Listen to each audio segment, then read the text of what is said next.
오늘도 하나님의 말씀 속에 우리의 기도의 제목이 되고 또 이 말씀을 통해서 하나님과 동행하는 귀한 한 날이 되기를 원합니다. 사도 베드로는 편지의 마지막 장 제3장에 예수 그리스도의 재림에 대해서 말씀을 증거하고 있습니다. 말씀을 증거하면서 베드로는 사랑하는 자들아 라고 그렇게 말씀을 합니다. 사랑하는 자들아. 사도 베드로에게 있어서는 이 사랑이라고 하는 단어는 은혜 받은 단어이고 또 사명을 받은 단어입니다. 부활하신 예수님께서 갈릴리 바다에서 고기를 잡는 그 베드로에게 나타나셔서 이렇게 묻습니다. 요한의 아들 시몬아, 네가 이 사람들보다 나를 더 사랑하느냐? 예수님께서 3번씩이나 사랑하느냐, 사랑하느냐 이렇게 물으셨습니다. 사랑하느냐 묻는 것은 나를 믿느냐, 또 나를 위하여 죽을 수 있느냐, 또 나를 위하여 네 모든 것을 희생할 수 있느냐라고 하는 그런 질문이셨습니다. 지난날을 돌아볼 때 사도 베드로는 말은 정말로 하나님을 사랑하고 또 예수님을 사랑한다고 말했지만 그 삶에는 사실 믿음 있는 삶이 아니었습니다.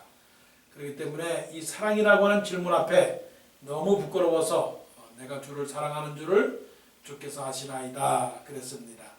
그래서 그런지 오늘 8절 말씀 그리고 14절 말씀 또 17절 말씀에 사랑하는 자들아 라고 오히려 다시 한번 그 말씀을 성도들에게 하고 있습니다.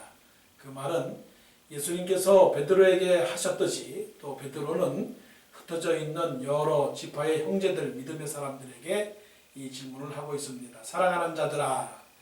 그것은 다시 한번 믿음을 깨우치고 우리의 믿음을 점검하고 정말로 하나님을 사랑하고 하나님을 믿으며 살아가고 있는가를 지금 물어보고 있는 그런 질문입니다. 마지막 그 편지의 마지막 장에서 베드로는 이렇게 예수님의 재림을 지금 말씀을 하고 있습니다. 그 예수님의 재림은 주의 날이 도둑같이 온다고 그랬습니다. 하늘로 올라가신 예수 그리스도는 우리의 눈으로 본 그대로 다시 오리라 라고 예수님께서 말씀을 하셨습니다. 하늘로 올라가신 예수님은 이 세상에 다시 오십니다. 이것은 하나님의 약속이고 예수님의 약속이고 또 말씀이십니다. 이제 모든 약속은 다 이루어졌습니다. 이제 성경의 약속 가운데서 예수님이 다시 오시면 모든 것들은 다 성취가 됩니다. 모든 것은 그때 다 끝이 납니다. 그래서 예수님이 오시게 되면 새 하늘이 열리게 되고 새 땅이 열리게 됩니다. 오늘 말씀에 보니까 이렇게 말씀을 합니다. 우리는 그의 약속대로 의가 있는 곳인 새 하늘과 새 땅을 바라보도다 라고 그랬습니다. 예수님이 다시 오시게 되면 이 세상의 것들은 다 사라지게 됩니다. 처음 것들은 다 없어지고 새 것이 됩니다. 사도 바울이 말씀하셨듯이 누구든지 그리스도 안에 있으면 새로운 피조물이라 이전 것은 지나갔으니 다 새 것이 되었도다. 하나님께서 예수님께서 다시 오시게 되면 이 세상의 하늘과 이 세상의 바다들과 이 세상의 딸들은 다 달라지고 새로운 천국이 열려지게 된다고 하는 것입니다. 이 얼마나 좋을까요? 이 세상의 것들이 다 사라지고 새 것이 됩니다. 새 집이 되고 새 사람이 되고 새 모든 것들이 됩니다. 그렇기 때문에 천국에서는 헌 것이 없습니다. 모든 것이 새롭기 때문에 영광스럽고 광채가 나고 또 어둠이 없고 언제나 빛이 있다고 말씀을 합니다. 근데 이 날이 언제 오느냐? 주의 날이 도적같이 온다고 말씀을 했습니다. 언제 어느 누구도 도적이 어느 날에 온다고 그렇게 말한 적은 없습니다. 몰래 와서 몰래 훔치는 것처럼 예수님도 언제 오신다고 말씀하지 않았습니다. 오직 아버지만 아십니다. 그렇기 때문에 예수님이 언제 오실지를 모르기 때문에 우리는 깨워서 준비를 해야 됩니다. 사도 베드로는 그렇게 주의 날이 도둑같이 오시기 때문에 우리가 이 말씀 속에서 12절에 말씀하시기를 하나님의 날이 임하기를 바라보고 간절히 사모하라 라고 했습니다. 하나님의 날이 임하기 때문에 그 날을 간절히 바라고 사모하라고 했습니다. 사모한다 라고 하는 것은 사랑한다는 말입니다. 사랑하면 어떻습니까? 마음이 부풀죠. 그리고 마음이 기쁩니다. 그 사랑하는 사람을 생각만 해도 정말로 기쁘고 즐겁고 무엇인가 행복합니다. 여러분 정말로 하나님을 사랑하고 하나님을 믿는 사람이라면 즐겁습니다. 너무나 기쁩니다. 마치 이것은 밭에 감추인 부활을 찾는 그 농부의 마음처럼 정말로 너무나 기뻐서 춤을 추고 그래서 전 재산을 주고 팔아서 그 밭을 사는 그런 농부의 마음과 같은 것입니다. 여러분, 예수님이 오시게 되면 어떻게 되겠습니까? 예수님이 오시게 되면 모든 것들을 다 바꿉니다. 예수님이 오시게 되면 우리는 변하여 새 사람이 되는 것이고, 예수님이 오시게 되면 우리에게는 천국이 이루어지게 되는 것입니다. 천국은 어떤 곳일까요? 천국은 노래하는 곳이고, 천국은 풍성한 곳이고, 천국은 피곤함도 없고, 천국은 눈물도 없고, 오직 천국에는 사랑과 찬송이 넘쳐나는 곳입니다. 거기에선 대여 일을 할 필요도 없으며 수고도 할 필요도 없으며 땀을 흘릴 필요도 없습니다. 우리는 예수님과 더불어 늘 잔치를 함으로 영광을 하나님께 돌리는 곳이 바로 천국입니다. 천국을 믿는 사람은 감사합니다. 천국을 바라보는 사람은 기쁩니다. 천국을 믿는 사람은 정말로 어느 누구를 사랑하는 것처럼 마음에 소망이 생기는 것입니다.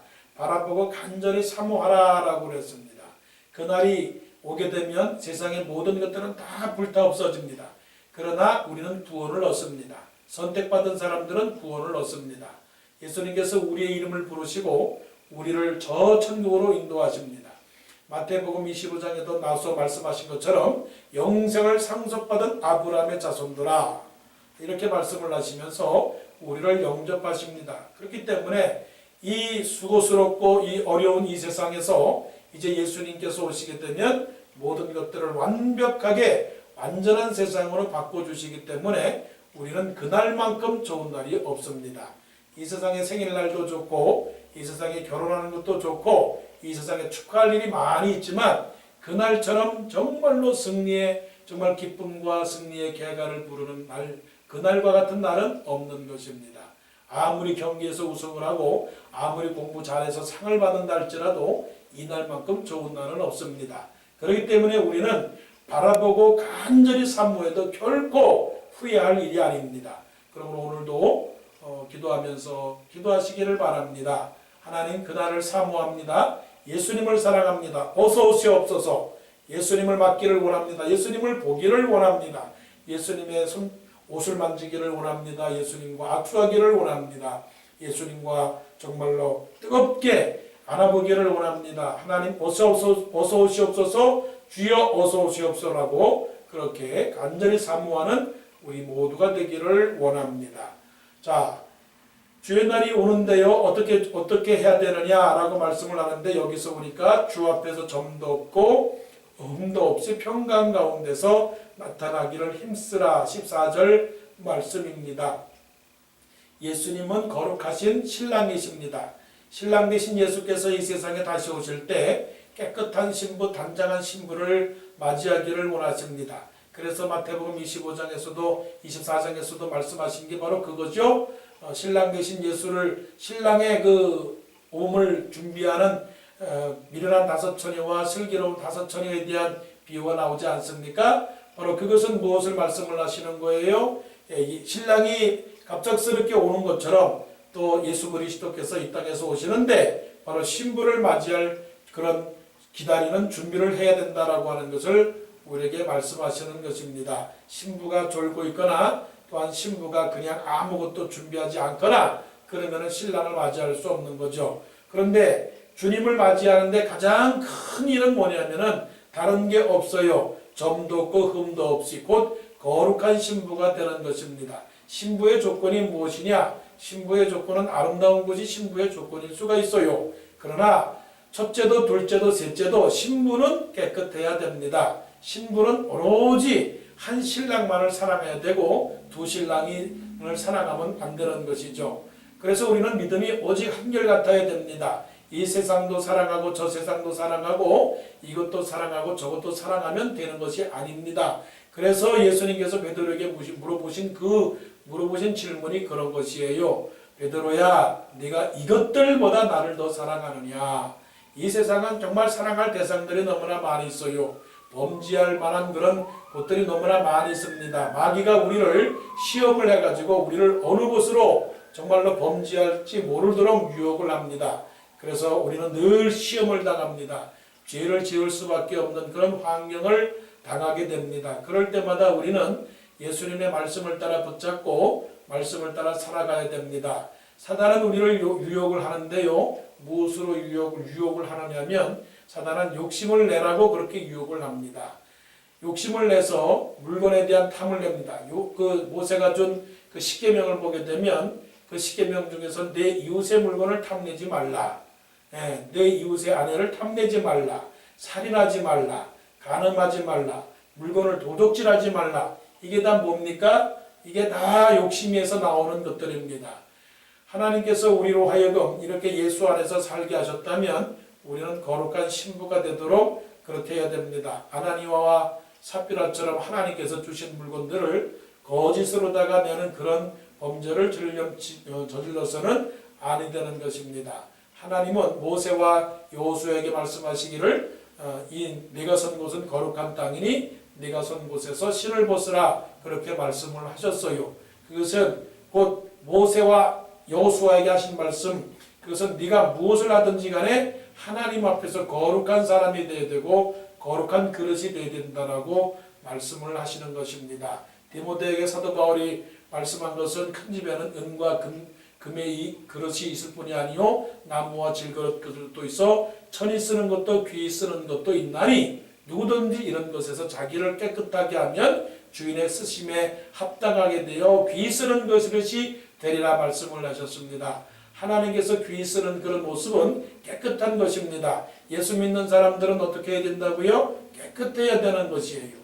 깨끗한 사람이 되어야 되는 것입니다. 그래서 우리는 성도입니다. 왜 성도일까요? 거룩한 백성이기 때문에 그렇습니다. 사도 베드로는 이것을 너무나 잘 알기 때문에 우리는 택하신 족속이요 왕같은 제사장들이요 그의 거룩한 나라요 그의 소유된 백성이다라고 말했습니다. 교회가 깨끗하지 못하고 성도가 깨끗하지 못하게 되면 세상과 같아지게 되면 예수님 앞에 설 수가 없는 것입니다. 그렇기 때문에 우리는 주 앞에서 점도 없고 흠도 없이 하나님 앞에 나타나기를 힘써야 됩니다. 기도하고 정말로 깨어서 근신해서 우리 자신을 거룩하게 할 수 있는 그런 믿음의 사람들이 되어야 되는 것입니다. 마지막에 또 말씀합니다. 그러므로 사랑하는 자들아 너희가 이것에 미리 알았은즉 무법한 자들의 미혹에 이끌려 너희가 굳센 데서 떨어질까 삼가라. 믿음에 혼동되지 마라. 믿음에 흔들리지 마라 라고 하는 것입니다. 하나님께서 주신 이 믿음이라고 하는 것은 은혜입니다. 아무나 이 믿음을 주지 않습니다. 믿음은 돈이 있다고 살 수 있는 것이 아닙니다. 믿음은 하나님께서 우리를 택하여 주셔서 은혜로 주신 것입니다. 믿음은 간직해야 되는 것입니다. 믿음은 지켜야 되는 것입니다. 그래서 사도 바울이 고린도 교회를 향하여 하시는 말씀 중에는 너희가 선들로 생각하거든 넘어질까 조심하라 라고 그랬습니다. 이 세상은요 이 믿음을 지키는데 상당히 어렵습니다. 믿음이라고 하는 것은 무엇입니까? 믿음은 오직 유일하신 참 하나님 그리고 예수 그리스도 그리고 성령 하나님을 하나님으로 믿는 것이 믿음입니다. 이 믿음이라고 하는 것은 바로 하나님을 하나님으로 인정하는 것이 믿음이거든요. 그런데 이 믿음을 혼동케 하는 것은 바로 사람들입니다. 사람들이 하나님의 말씀을 바로 해석하지 못하고 자기 마음대로 해석합니다. 그래서 16절 말씀에 사도 베드로가 경고하는 것은 무엇인가 하니 그 모든 편지에도 이런 일에 관하여 말하였으되 그 중에 알기 어려운 것이 더러 있으니 무식한 자들과 구세지 못한 자들이 다른 성경과 같이 그것도 억지로 풀다가 스스로 멸망에 이르느니라 라고 그렇게 말씀을 했습니다. 믿음이라고 하는 것은 참으로 오류가 많이 생길 수 있는 그런 유혹이 있습니다. 예수님께서 마태복음에 말씀하시기를 내가 여기 있다 저기 있다 그렇게 말하는 거짓 선지자들의 말을 따르지 말라 하는 것입니다. 예수님은 오직 한 분 예수님밖에 없습니다. 그런데 사람들이 예수님보다 더 앞장서서 자신들이 정말로 참된 예수요 참된 구원자요 참된 참으로 그 선지자라고 말하는 사람들이 이 세상에 많이 있습니다. 어떻게 오류가 되고 있나요? 어떻게 이단이 되고 어떻게 잘못된 성경을 해석하는 사람들이 생기나요? 교만하기 때문에 그렇습니다. 성경을 성경대로 해석하지 않기 때문에 그렇습니다. 성경을 자기 중심적으로 해석하기 때문에 그렇습니다. 특별히 예수님의 재림에 관해서 해석하는 사람들이 참으로 오류가 많습니다. 그래서 요한계시록에 나오는 여러 가지 그 문자, 예를 들어서 14만 4천 아니면 666이라는 그런 짐승의 숫자들, 하나님의 택한 백성들의 숫자들, 이런 것들을 잘못 해석해가지고서는 그것을 진리를 거슬려서 성도들을 잘못된 길로 인도하는 그런 사람들이 참으로 많습니다. 그런 사람들의 오류에 빠지지 않기 위해서는 우리의 믿음을 견고하게 지켜야 됩니다. 사람의 풍조와 간사한 유혹과 모든 교훈의 풍조에 밀려 요동치 않게 하기 위해서는 그리스도 안에서 자라가야 되는 것입니다. 말씀 안에서 자라가야 됩니다. 어린아이가 자라려면 어머니의 젖을 먹고 자라야 되고, 또 모든 동물들도 어머니의 젖을 먹고 자라야지 제대로 자라게 되는 것입니다. 독을 먹고 자라거나 상한 음식을 먹고 자라게 되면 몸이 해치게 되고 온전해질 수가 없는 것입니다. 음식이라고 해도 아무나 먹으면 되는 것이 아니에요. 음식은 건강한 음식을 먹어야 되고 깨끗한 음식을 먹어야 되고 올바른 음식을 먹어야 되는 것입니다. 그렇기 때문에 이 세상의 모든 유혹에 빠져서 흔들리지 말고 참된 성경의 진리를 가르치는 교회, 그리고 하나님의 말씀을 올바르게 가르치는 그런 목자를 찾아서 신앙생활 하는 것이 바로 믿음을 지키는 일이고, 그때 바로 예수님께서 오실 때에 잘했다 칭찬받는 것입니다. 사도 베드로는 오늘 말씀 속에서 주의 날이 도적같이 온다고 그렇게 말씀을 해주셨어요. 주의 날이 도적같이 오기 때문에 우리는 그 날을 언제나 준비하면서 기다려야 됩니다. 사도 베드로는 간절히 바라고 사모하라고 했습니다. 그리고 점도 없고 흠도 없이 평강 가운데에서 그래서 노력하라고 그렇게 말씀을 했습니다. 그리고 믿음을 잘 지키라고 말씀을 했습니다. 흔들리지 말라고 했습니다. 예수님이 언제 오실는지는 우리는 알 수가 없지만은, 그러나 그날에 우리가 부끄러움이 없이 잘했다 칭찬받고 예수님에게서 주시는 커다란 상급을 받는 우리 모두가 되기를 간절히 원합니다.